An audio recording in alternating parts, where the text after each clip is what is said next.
Hi, I'm Katie Worker from the Ipswich Public Library, and today I'll be reading to you and to Bear, The Wishtree by Katherine Applegate. Thank you for the permission from Miss Applegate and Macmillan. Starting with Chapter 8. I have one more community member, although visitor is probably a better way to describe to Smar. In January, she moved with her parents into one of the houses I shade, a tiny blue house with a sagging porch and a tidy garden. She's perhaps 10 years old or so, with weary eyes and a shy smile. Samar has the look of someone who has seen too much, someone who wants the world to quiet itself. Soon after moving in, Samar began sneaking into the yard once her parents had fallen asleep. Even on the coldest night, she trudged outside in her red boots and green jacket. Her breath was a frosty veil.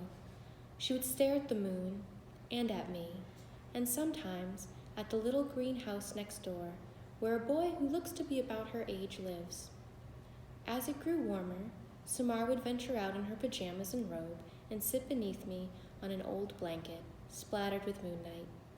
Her silence was so complete, her gentleness so apparent, that the residents would crawl from their nests of thistledown and dandelion fluff to join her. They seemed to accept her as one of their own. Bongo especially loved Samar. She would flit down to her shoulder and settle there. Sometimes she would say hello in a fine imitation of Samar's voice. Often Bongo gave Samar little gifts she found during her daily flights. A Monopoly token, the car, a gold hair ribbon, a cap from a root beer bottle.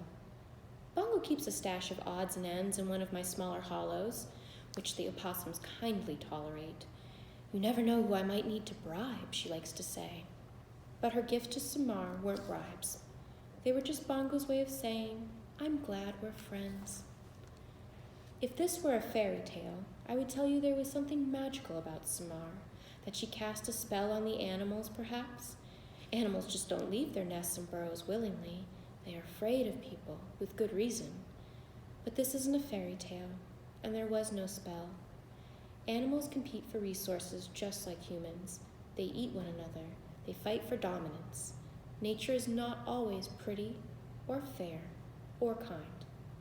But sometimes surprises happen, and Samar, every spring night, reminded me there is beauty in stillness and grace in acceptance, and that you're never too old to be surprised. Chapter 9. I was pleased to see Samar's family join the neighborhood. It had been a long while since we'd had any newcomers, but I knew that with time they would put down roots, just like so many other families from so many other places. I know a thing or two about roots.